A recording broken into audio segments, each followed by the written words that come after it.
بسم الله الرحمن الرحيم. الحمد لله رب العالمين، والصلاة والسلام على خير خلق الله محمد وعلى آله وأصحابه الكرام وتابعيهم بإحسان إلى يوم الدين. ربنا أرنا الحق حقا وارزقنا اتباعه، وأرنا الباطل باطلا وارزقنا اجتنابه. ربنا آتنا في الدنيا حسنة وفي الآخرة حسنة وقنا عذاب النار. بەڕێزان و خۆشەویستانم، داوامە لە زەعتی پاکی پەروەردگار ئەم مەجلیسەمان بمەجلیسی ذکر لێ قبول بکات، دەرگاکانی خێر بەسەرمانە بکاتەوە، عاقبەتمان پڕ خێر بکات. دوای ئەم پچڕانە لە خزمەتانە بەهۆی مانگی ڕەمەضانەوە یەنەوە سەر دەرسەکانی خۆمان لە کتێبی نایابی مختصر منهاج القاصدین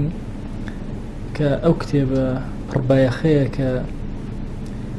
لە دوای غەزالی هیچ کەسێک نەهاتووە لە تەسەوفە بنووسێ، لە تەزکیەی نەفسا بنووسێ ئیلا محتاجی کتێبەکانی غەزالی بووە. ئەم کتێبەش دوو جار اختصاری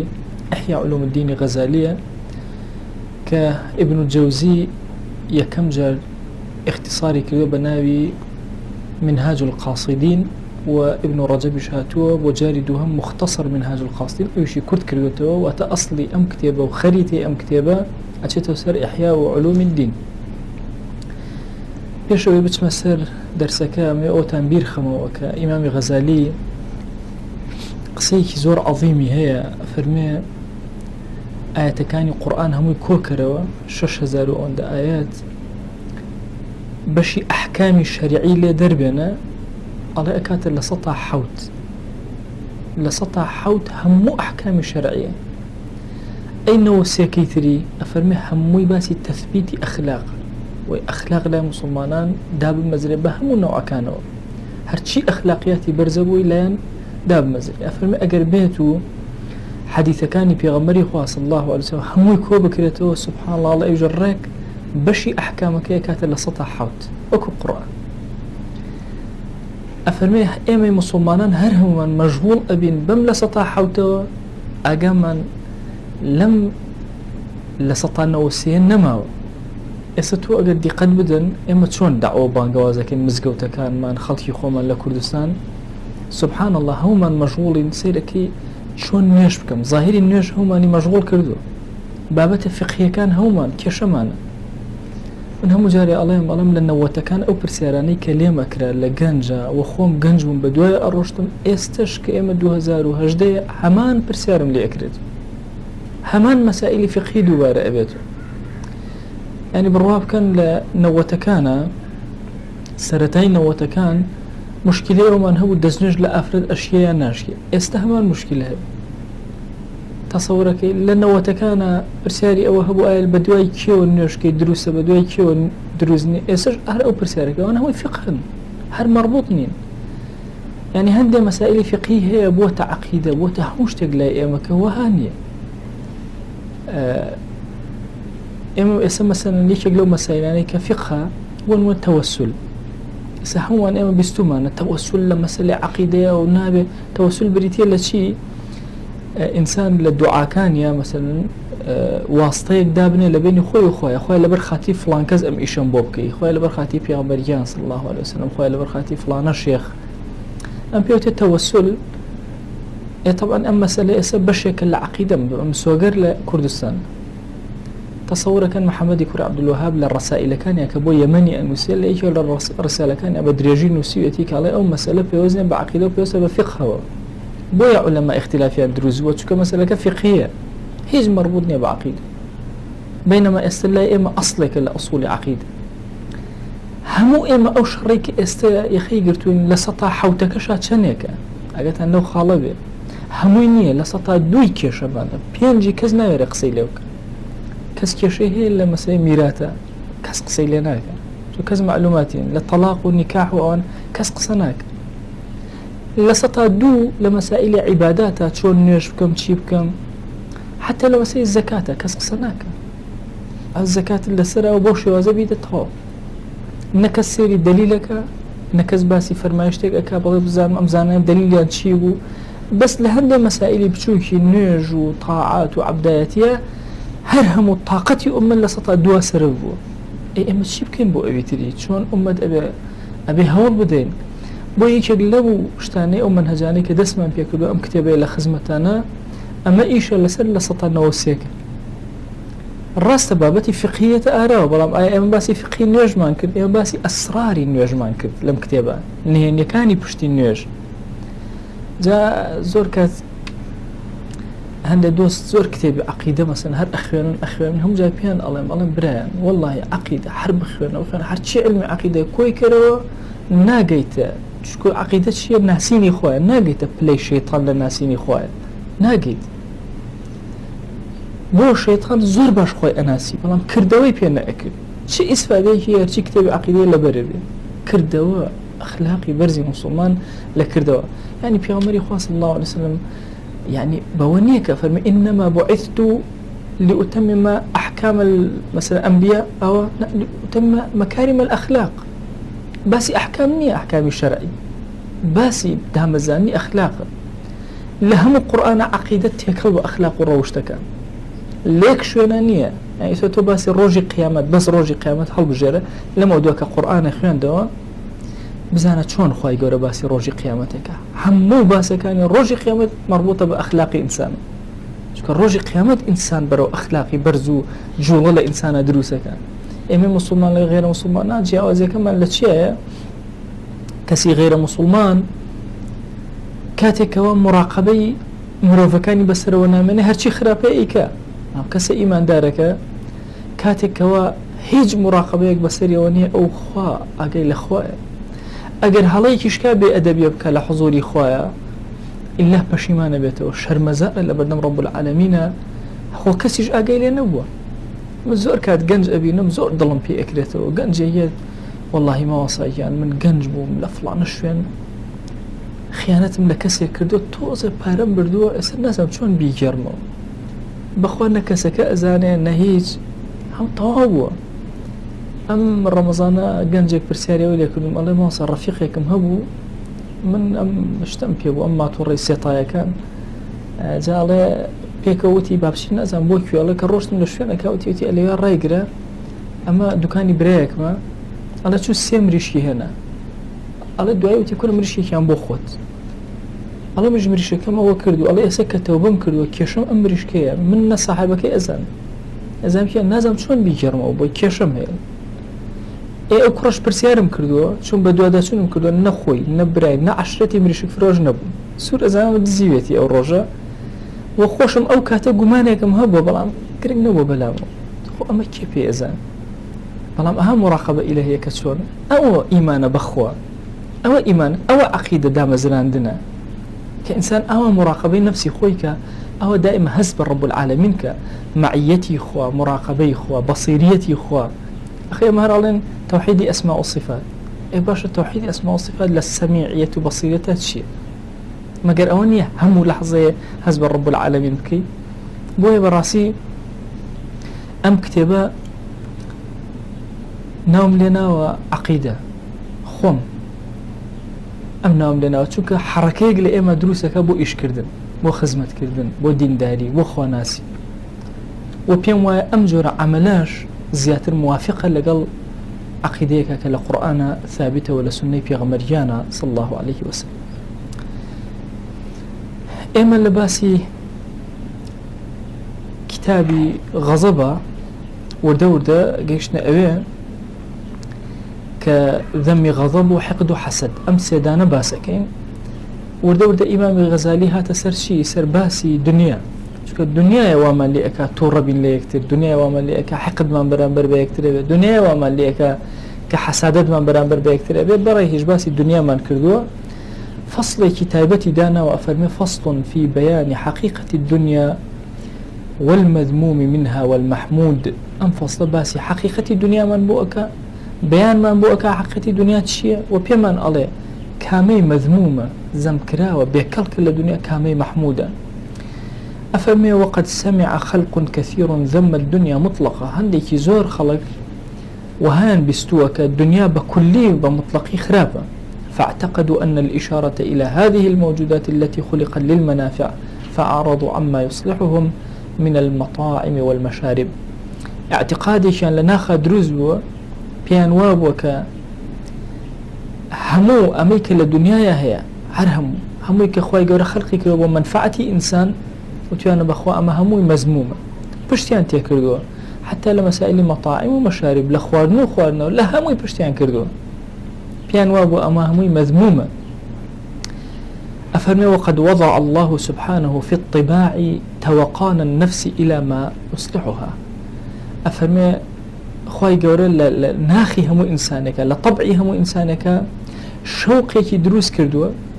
نفسي والي كردوا كشوقك جوريها به بوشي بو هرشتك مربوطة بيوي هرشتك مصلحتي أميتيا به لناخي خواي جورا أوشتي دروس كردوا بلام همو بيوري بودانا يعني لدراسي تازية باسي أفرتي حاملة كاي مفهوم لكل ريالان أفرتي حاملة بيزو أكا بشتوا يعني سبحان الله ببي دراسات استا ام افرت حامله لا شيء افرتك لا شيء من الله بيستي بهر جوري غبي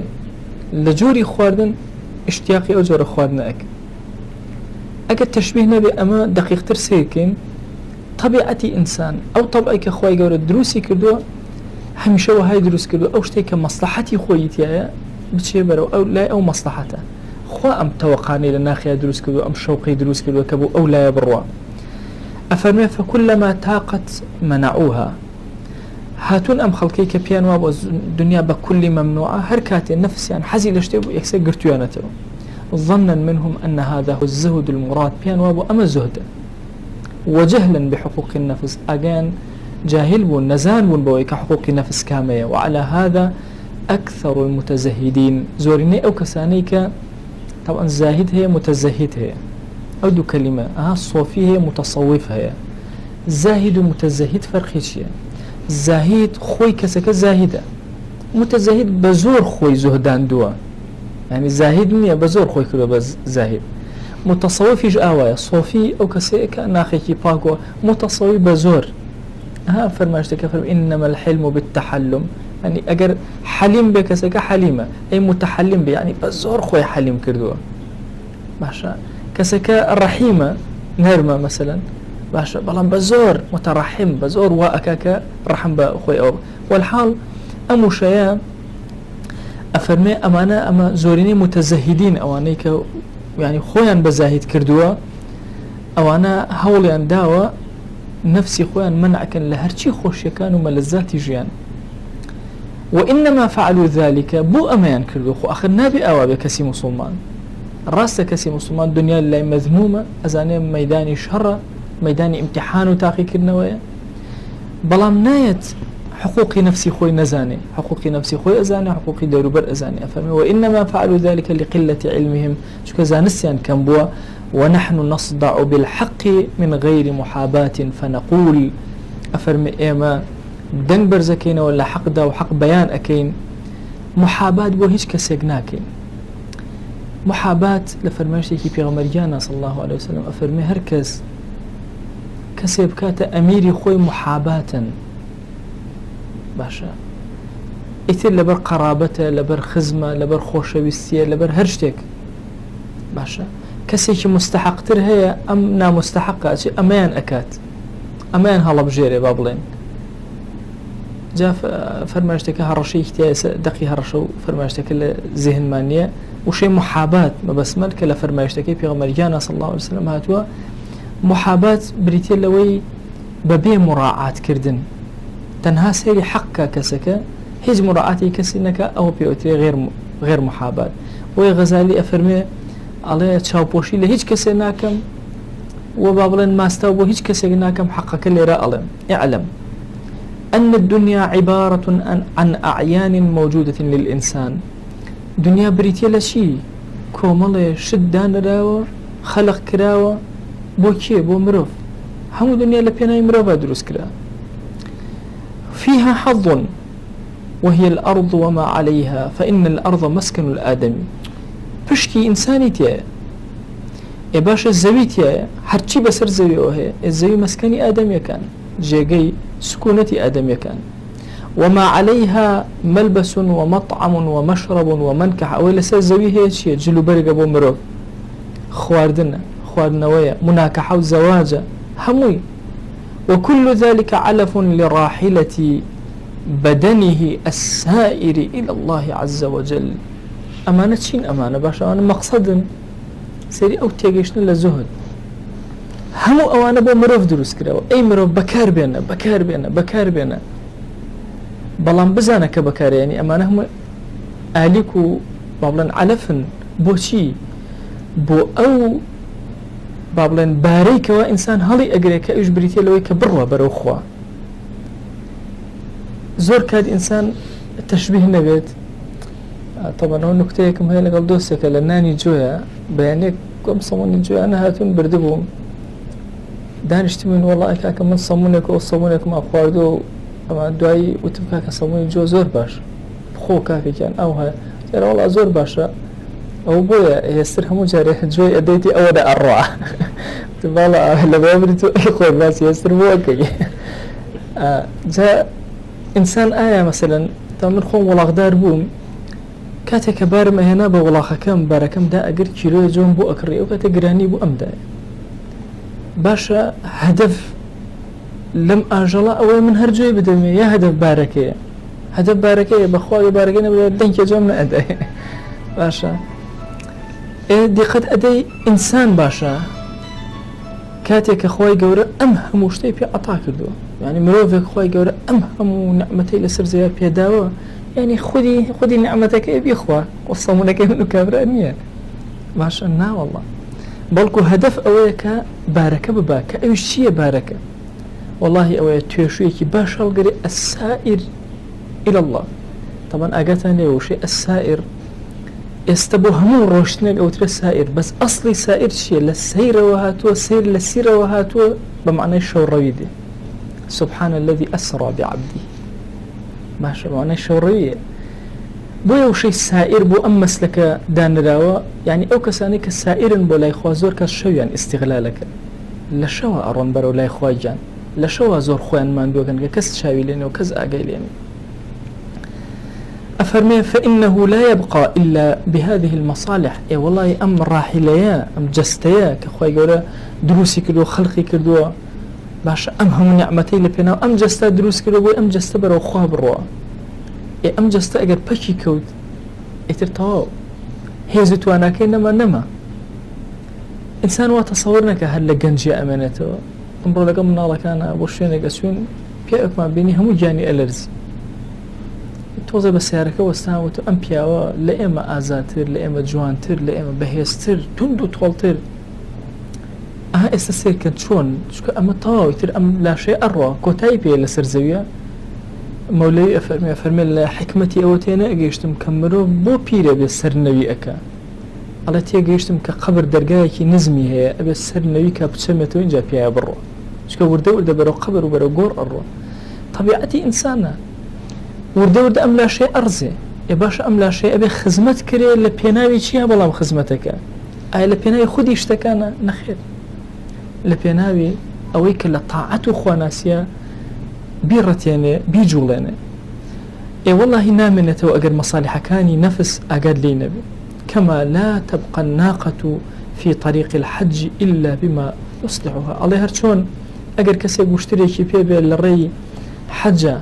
أي نابي خزمتي أو بكا هتاوكو بيجيني خزمتي نكا للري بكي أكي بخوي بروا ببي أمش بهمان شوازة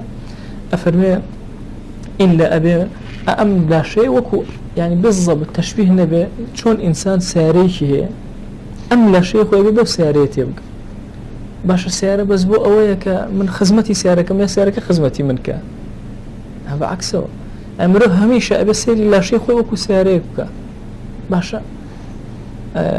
رونا بنزينة مثلا بنشرية نازان شي خزمت كردنا شوردنا باكوتامي زراقر همو جيبا جيئكم بلام آية لبينا يعني من بو أما خلق من خزمتي أم سياركم لا والله سياركم ترتيبكم بو يتشاك بروا وهرق بيت أم لا شيش آواي همو ترتيباتك يعني لا شيء لما البس لما نكح لما سكن له شيء همو يبو أويا كزياتر وباشتر برو خواجان بروا فمن تناول منها ما يصلحه على الوجه المأمور به مدح هرش كز لهرش نعمتك إخوة لسر زويا أخوة همتي أويك تشاكيك باشيك باشا بو أوي لعبادتها ماندويك أم لا شيء أفرمي مدحك لي لسر أما نقبلي والله كاك زاهدني كابرا خرابك نخير هرچی نعمتي خواه بۆ تۆ دروست کراوە. ماسا سعیدی نورسی قسەیەکی هەیە ئەفەرمێ لە باسی بسم اللهە ئەفەرمێ سبحان الله کە دەست ئەبێ بۆ هەر شتێک ئەڵێ بسم الله کە ئەنەما پرز ئەکەی بەخوا ئەو بۆ تۆی دروست کردو تۆش کە ئەڵێ بسم الله بەناوی ئەو پرسیشی پێ کردو شتەکەشە بەکارهێناوە بۆ لاشەی خۆشت سوودی لێ وەرگرتووە لە بەرامبەر ئەمەشە خۆی گەورە دەرویەکی لێ کردووە تاقەی بە تۆ داوە هێزی بە تۆ داوە بڕواکەن جاری وا هەیە لاو ئەبینی ئەوەندە خزمەتی خۆی ناکات کاتێ بە خۆی ئەزانێ ئەنواع نەخۆشی ئەوانە سەری تێەکە نابێت ئەها المؤمن كالشامة بين الناس چەند جارێ باسم کردو والله مسلمان بێت لە هەموو کەس پاک و خاوێنتر جلی جوانتر مرتبتر پاک و تەمیزتر قسەی چونکە من هەموو بەشی ظاهری ئینسان قسەی جوانتر هەڵسوکەوتی ئەدەبانەتر ئەمانە هێشتا هەمووی ناکاتە ئەوەی کە السائر إلى الله ئەمانە هەموو وەسیلەن بۆی تۆ بەرەو لای خوا بڕۆی چونکە مسلمانە بێت لە هەموو شتێکە لە ڕیزبەندی یەکەما بێت لە قۆناغی یەکەما بێت لە پێشی پێشەوە بۆیە مەسائلی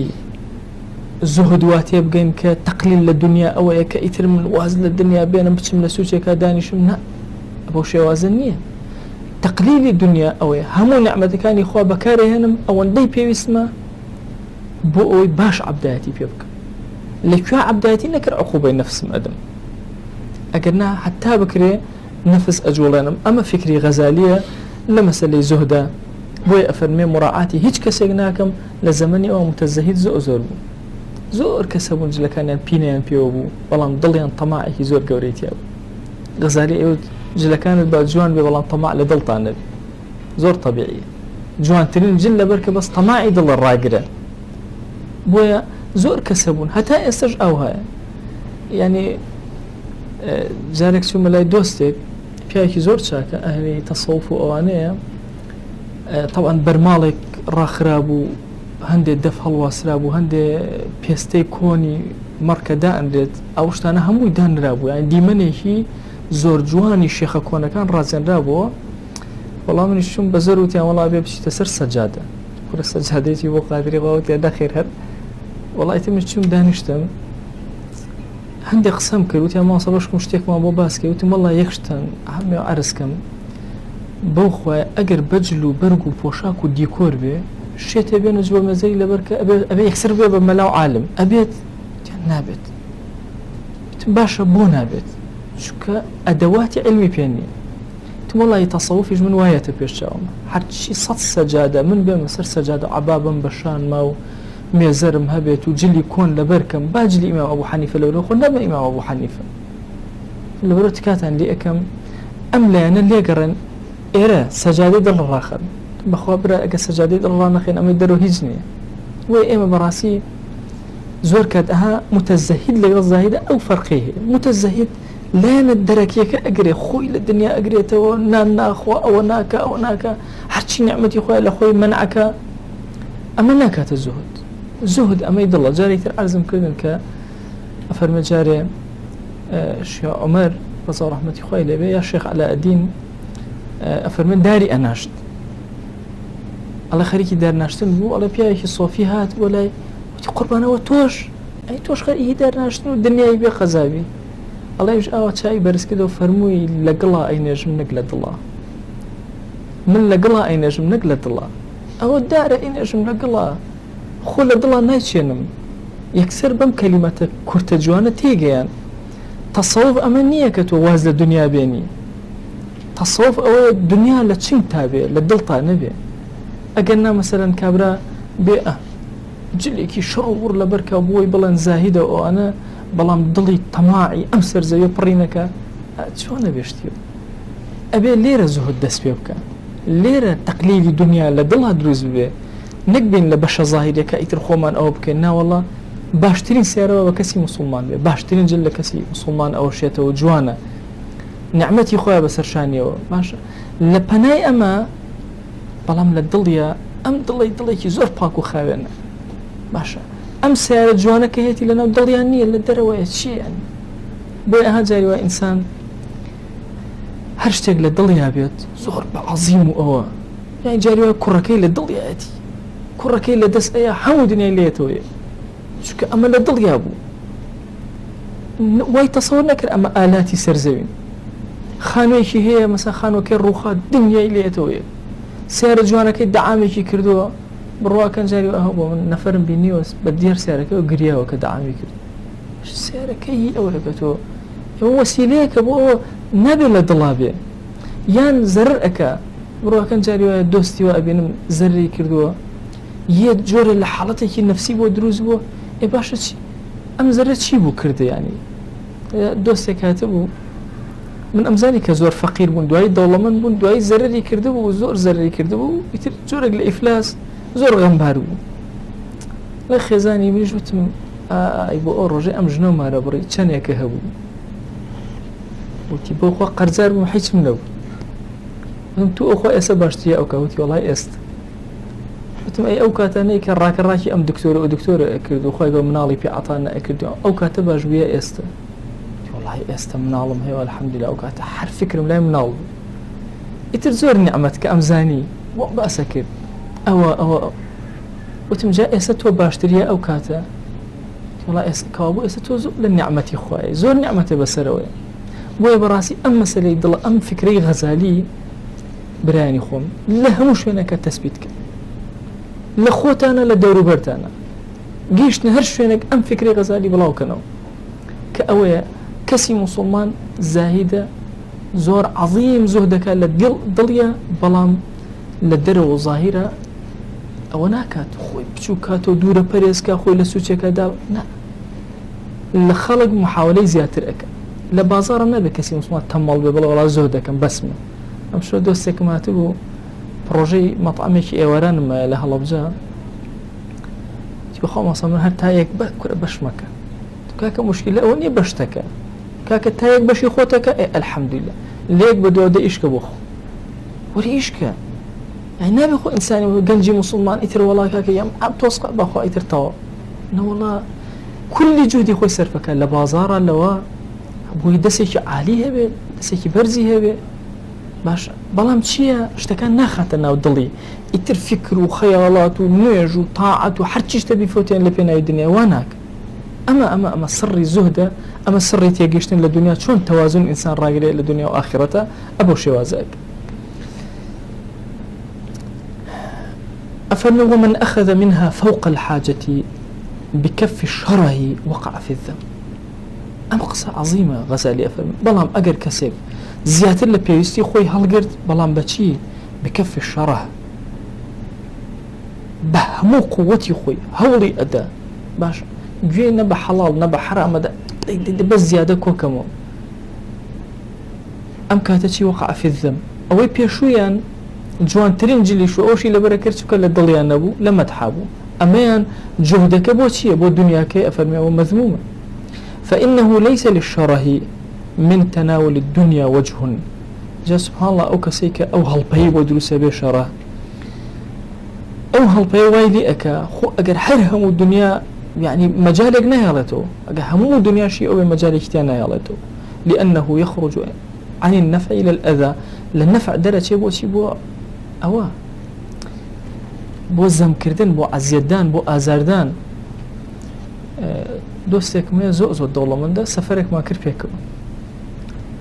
سفرك ما كربيك طبعا للريا واسم لا بدين خواردنو أو أنا وتي بريان بإجازة يسي أم لا بين شان سرفكين والله نازين والله زور سرفكين تي بوش تيغنكين نانو أو أكرين أي خوينو بارككين بخير من بياكي زور خير خوازن ايوت ما والله اشتكي بقى ما قد بير ما لاشتيوانا كده وتي تصور أكن لجنجيمه وحتى استا ليك سفر من نانو نخورد همو جاري باركم كده بخير نانو أو مخورد باشا مروف شي يعني بنانو أو كتيرنا إسراحتناكم ايه جوتي فعلا يعني نانو أوك ما خورد بالرواكة كم ترخو ما نهبو مرتاح تربون للسفر كان نشاط ما زيادة تربو إيش كان هو جاك القرينو لبرو إنسان براسي أبي درز لما نور قري له مش وينك إيشكم أو الدنيا خزمتي لا شيء خومكم خزمتي دورو برم أكم بلام نايخم أو ضلمو إنجا موديلات هند جارت كوجي والله من هر أبي مثلا إلا للسفر ممكن والله إلا أبي لمطعم لابد مرج باشا تشني كبارك أوندي باشا أم بارا مرج نبي دم بفقير فلانا كتابي في بكرم أم بارا نا فلانا جلي بوخون بي أكرم باش أم زيادة ليرة سرفناكم لشويني كتير لشويني خويا دائما وهكذا. ويشغل عن طلب الآخرة فيفوت المقصود. إن جاء إنسان الله أبي أجيله خالبك أجر زور بلا مالي دنيا داو يعني طماعي جورو هالبيبو دنيا أكيد ورده وايلي برو خرافة الرواجة وهي طلب آخرتك اللي أفوت. ويصير بمثابة من أقبل يعلف الناقة ويرد لها الماء ويغير عليها ألوان الثياب وينسى أن الرفقة قد سارت. هذا أما وكسيوايا كسيوايا لقد رفيق كان يا أكون الري يعني برون سفري حاجة كان هر سفري أما مشغولة بيبا واشتركيو آدي خواردن بابا واشتر آدي آيو بتري آدي بيشو آدي كورتان واشتكي باشكو نوعي بقور أنواع ألواني بيوكا عليها تام مشغول أبي بمانا وكاتب أخوي أزانا هو رفيق كان الروشتن وآخريك أقنا حاج أم تازل لا واشترك ماوته جيانيش أو هاي إنسان أجر زور جهدي للدنيا هات بس خريكي أم لنا مادي دنيا بو نيزاني أم مادي دنيا بو شوية بو سيرة برو لا إخوة ورده أبيت أيش وكو أم كسيلي بالضبط خريكي مشغولي جوان كاري أو لو اشتركيتي بأقل لو يكرفق كاني بجيان هيشت بيشي كوتن بويا أو أن الدنيا أوي كخزمتي آخرتي خوي بيبكا كألم أمن دي أوي يعني نكميكي بيبو خزمت يعني همو الدنيا باهي كسي مسلمان بلام خزمتي آخرتي خوي بيك أها بسير كان لزمني أصحابه سبحان الله ذهب أهل الدثور بالأجور أصحاباتنا خزمت في غمري خواه صلى الله عليه وسلم يا رسول الله دولة من دكان هرشي أجرك ويان كردو برديان چي بكين وشكا تيغيشتمون الدنيا شون صرفك كاسبيان أكل باريان بي أكل ويعني إمام عثمان أصور رحمتي خواه إلي بي كبي غمري خواه صلى الله عليه وسلم وفرمي ما ضر عثمان وما فعل بعد اليوم حد شبك إمام عثمان إتر حيش تواب لدوي أمر رجع وش أسيرك يعني لعشرين مبشرية وكو بابلين مليارديري كي زور بهيز يا بابلين دولة من ترين قريش كان لو كاتب يعني كأم أصحاب عبد الرحمن كوري عوف يعني تو أبيني كي يكي الأصخم دولة منك كاسبيك إيشك أجولي والله أم إيش اللي دلها يا أم إيش إيه بولا سير بولا إخوة ويا فرمين هندي جار أمانك بخشنديان أكيد هو أقل تصورناك يعني تو عبد الرحمن كوري عوف يعني تو بير كرو 3000 عبد جارية آزاد يا أخوة مثلا أم بارجوانا كبايك هزار قاتي وبكيتو يا رب باشا أقل لو زمنا كسيك أو سيري عبد الرحمن كباشا وشي أكا كو أكاتو باشا كو أكاتو چي ليكا ألي رو چون صرفي أكاتو چون أي بخشي لبينا يخوة چون مروفي بي آزادك لبروا مسائلي دنيا بالضبط أبم شوازي لقال كومال الرفيقة اما هموان بيكو بيانا بيشاي وخوتا هما روشتو اما نوي سفر يبكي همو سيارة كان ما حاضر كردو تشوين الدرا وشا دور كوتينو توز الله من دا إسراحات يبكين ليه من مشغول بم بسياركو والله توبا ام طايان يبكا موجوان بيانشو طايم كردو وشوردو ادي بارونا كي بقورم رونم قوري بابريكم ولا بنزين اخوة بام بنجراني بسرم انواع مواد يملا بنجرة كاني جماعة كوركا كراكب برو تبلما كمالطنا وتتباري ديو برو يسا قمل ايوه خريكم كاتزان بتاقي تنهاما ومتو كزنما او كاتمن معرضم بوهمو خطرك شكا بتنهام بس الجماعة كم همو الروشد ابو شوازي الدنيا او كسيكوا همو اهتمامك الدنيا زور خطر بسريع اشكيتو خواهي قورا بنامان با بلام اگر هاتو همو من بيك ولا من دا بپل سیاره کان من تنظیم کرد چاک کرد کسی کش من زیاتر دستی پیانا بس زانی کاتی سیری اکسل لگر رفیق کان یا درچو هم سیاره کی خوی چاک کرد هم مضبوطی کرد هم روشت اما این دنیاوی سیه که یک مسلمان دنیاشم ریکیش یکم ایش کشم جیب جیکم بلام لسیر دوانا کم اگر کاس بکد لدین داری کد دوای خستی لنیوژه کد لطاعت کد لخواناس کد لهموی دوای خستی اینجا بزانە کە تۆ لە خەتەرێکی زۆر گەورەی بزانە کە تۆ ئیتر سیارەکەت مەشغوڵی کردووی لە سیر ڕەفیقەکان ڕۆشتن بەجێیان هێشت و ئێمە ئێستا بڕواکەن هیچ شتێوەکو ئەم دینە نییە گەورەی و بچووکی لە مەسەلەی ئەوان نییە یعنی تۆ کەسێک ئەبینی مەسەلەن نوێژەکانی بە جەماعەتەکە گەنجێکیش ئەبینێ چێ نوێژەکانی بە جەماعەتەکە هەردووکیان پێکەوە لە ئەجری جەماعەتەکە چەندێک ئەجریان هەیە لای خۆی گیان 27 باشە کامیان لە دڵە ئیخلاصی زیاترە لەویتر بەرزترە باڵای بەرزترە بێ کامیان ذکرێکی زیاتری خوێن دوعایەکی زۆرتری خوێن بەرزترە بێ ها فەرمایشتەکانی پێغەمبەریان صلی الله عليه وسلم کەسێک دوای نوێژی بەیان یا دوای نوێژی عەسر 100 جار وتی لا إله إلا الله وحده لا شريك له له الملك وله الحمد وهو على كل شيء قدير کەس بەقەدەر ئەو ڕۆژە وەقەدەر ئەو بەرزتر نییە لای خوا مەگەر کەسێ لەو زۆرتری خوێن دەبێ ئێکەوا بوو ئێمە هەمومان ئێستا پێکەوە لێران مناڵێک لەوێیە لە ئێمە زیاتر خوێنە پێش ئێمەکەوێ لێمان ئەباتەوە بۆیە ئەبێ لە مەسائلی دنیاە چاومان کراوە بێ و بزانین زۆهد ئەوە نیەکە لە جلوبەرگ و پۆشاک و دەرەوە ظاهرمانە بێ و وابێت کە دووکەوێنەوە لە دنیا و بڵێن وڵات دنیامان نەخێر هەموو دنیام ئەوێت بەڵام لە پێناوی خۆیان سەرفی ئەەکەم و سەیرەکەم بۆ لای خوا قەت بەجێ نامێنم ولا وجه أيضا للتقصير في تناول الحاجة لأن الناقة لا تقوى على السير إلا بتناول ما يصلحها أفرمي وبزانا أو شتيك بيوستا نابي دسيلي بقريتو بكاري بينه وبزانا أو شون أو اشترى تو نابي شتيلي بقريتو أو شتاني كبيوستي بيوي شكا توانا روشتني نامنه فالطريق السليم هي الوسطى كامرة سلامته حرواز الدنيا بينهم حرب شن بطايله قالوا لا وسط الوسطى أو ناوندية بقرة وهي ما يؤخذ من الدنيا قدر ما يحتاج إليه من الزاد للسلوك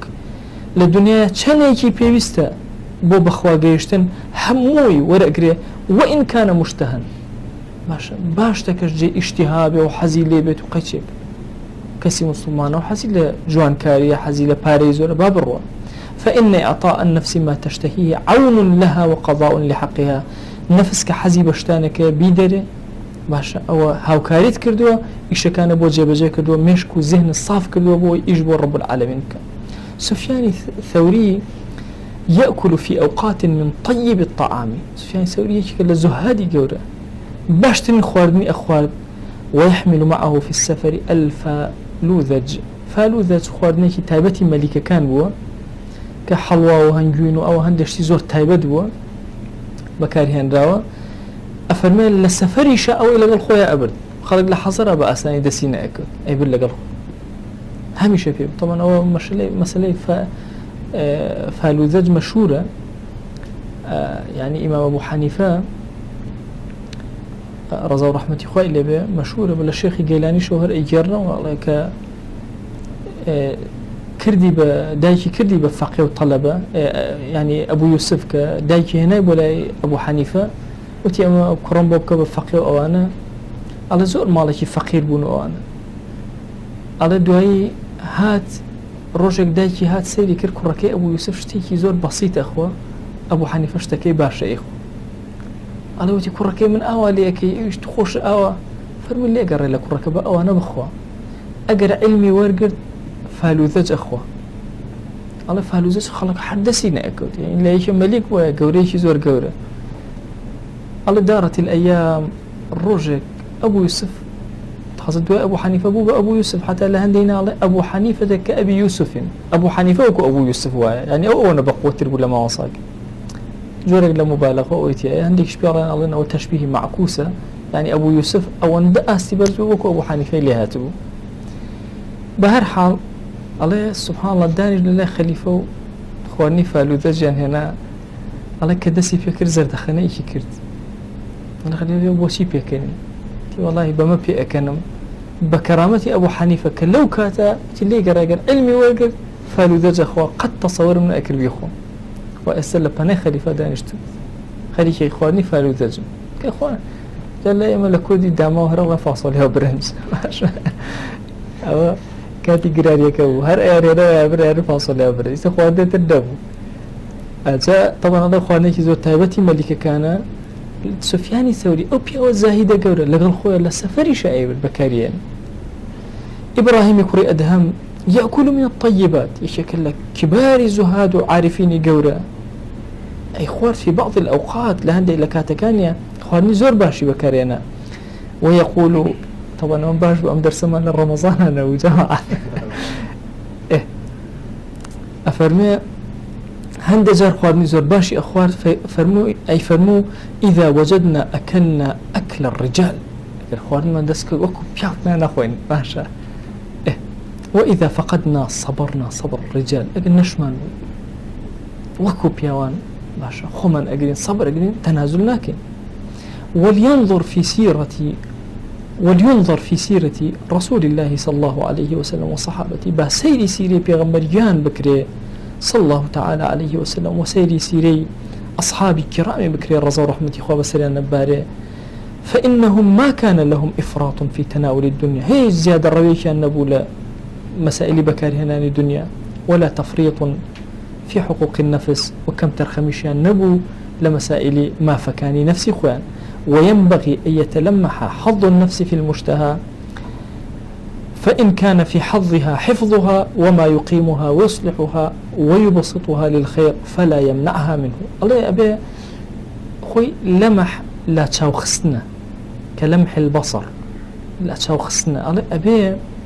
لا تشابخا إنسان سيري حظي نفسي بك نفسي أوشتاني كبي خوش سيري بك بزاني بوشي بي خوش آیا بو ئەوەیە کە بەرەو خێر بڕوە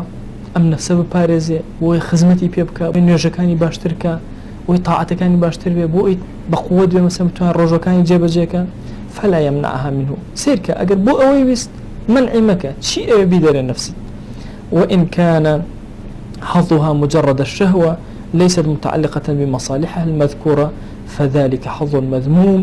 والزهد فيه يكون. بەڵام ئەوە لە چاوێک خەبوو نفسی خۆی بزانێ بۆ حەزی لەو شتەیە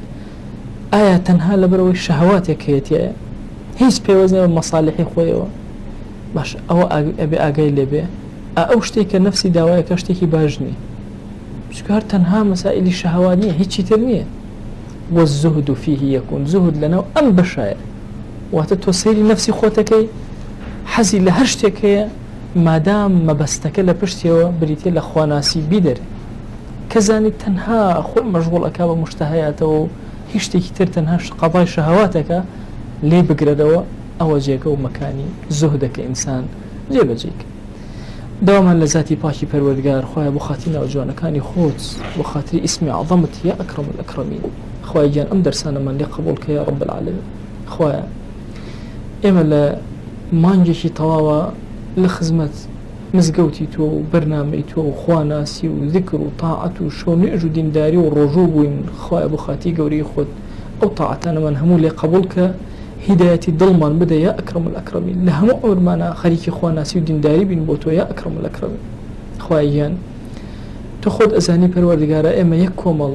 مەشاکیلی زۆر گەورەمان لە دنیا هەیە یەک کۆمەڵ داواکاری زۆرمان بۆ دنیا هەیە خوایە هەر هەمومان پێ عەتاکە یا ئەکرەم الئەکرەمین لهمو مصيبتك بمان بارزة يا أكرم الأكرمين همو قرفتك خود بمان شارسرك يا الله خواهي جان هیچ گرفتێک نەبێت کە بەسەرمانە تێئەپەڕێ تۆ خۆت دەستی خۆت عونی خۆتمان پیشان بدە یا ئەکرەم الئەکرەمین خوای گیان ئەو موسیبەتانی کە ڕوومان تێئەکەن لە دنیا لەسەر دڵمان هێواشی کەرەوە یا ئەکرەم الئەکرەمین خوای گیان بەزەیی بەسەر ئەم عەبدە گوناهبارانە ببارێنە یا ئەکرەم الئەکرەمین خوای گیان داوا لێ ئەکەین بە ڕەحمی خۆت بە کەڕەمی خۆت بە بەزەیی خۆت خوای ڕەحمەت و میهرەبانی خۆت بەسەر ئیمامی غەزالیە ببارێنە بەسەر ئیبن جەوزیە ببارێنە بسر ابن قدامى مقدسي ببارنا بسر هم مسلمانك لمجيء إسلامية خزمتك بلايني روح كردو يا ربي خويا بركات ورحمتي خود بسر يعني ببارنا خويا هر زانايك وشيك خصوة سر ورقا يا أكرم الأكرمين بو خزمتي أمدينا خويا بو خاتي يقول يقول لي قبولك خويا رضا من دي خود بسر يعني ببارنا پروردگارا صلاة وسلامي اما بقينا الطوائف پیغمبران عليهم الصلاة والسلام صلاة والسلام أما جسي أما بقينا بيغمبر إخوة صلى الله عليه وسلم خواهيان صلاة دلي أما بقينا بوخوش بيستمان تاك نوما لخزمتي عبينا يا أكرم الأكرمين خواهيان توخوش شاهدي أما أصحاب منزور خوش خلفاء الراشدين منزور خوش خواهی جان رضوانی خود بسریان ببارین و صلاوی امان پی بگین یا اکرم الاکرمین خواهی جان سلامان بگین با طوابی عابدان و زاهدان یا اکرم الاکرمین خواهی جان داوات لي أكين لقنا هداك وباك من وبورة لقناه خشك براكان من وبورة لقناه خيزان وهوسر ومنال من وبورة لقناه الرفيق وخوشويستان وعزيزان من وبورة پروردگار هركز ما فيكي بسر من لقناه ببورة يا ربي خواهي جان غيبتي هركز من كردو عفويك هركز غيبتي كردون عفويك ظلما لهركز كردو عفويك هركز ظلمي لي كردون عفويك خواهي جان داوات لي أكين دعا كان من قبولك درس كان من لي ورقرة خواهی جان پناما بدل الرياء پناما بدل التكبر پناما بدل بخيلي پناما بدل كفر پناما بدل فقيري خواهی جان نعمتي إيمان وأمان پروردگار بسر من زياترك داما مزرين لسر خواناسي خواهي داما مزرين لسر خواناسي پروردگار داوال لي أكين بناوي جواند بصفتي برزد باسم عظمت يا أكرم الأكرمين خواهي جان إما الليرة لبرخاتي تو كو أبينوا لخزمت أم درسانا أبين خواهي جان همو من بيك وكوكر ولا بهشتا لخزمتي بيغمبر جاءنا صلى الله عليه وسلم آمين آمين والحمد لله رب العالمين وصلى الله على سيدنا محمد وعلى آله وصحبه وسلم تسليما كثيرا أبدا إلى يوم الدين.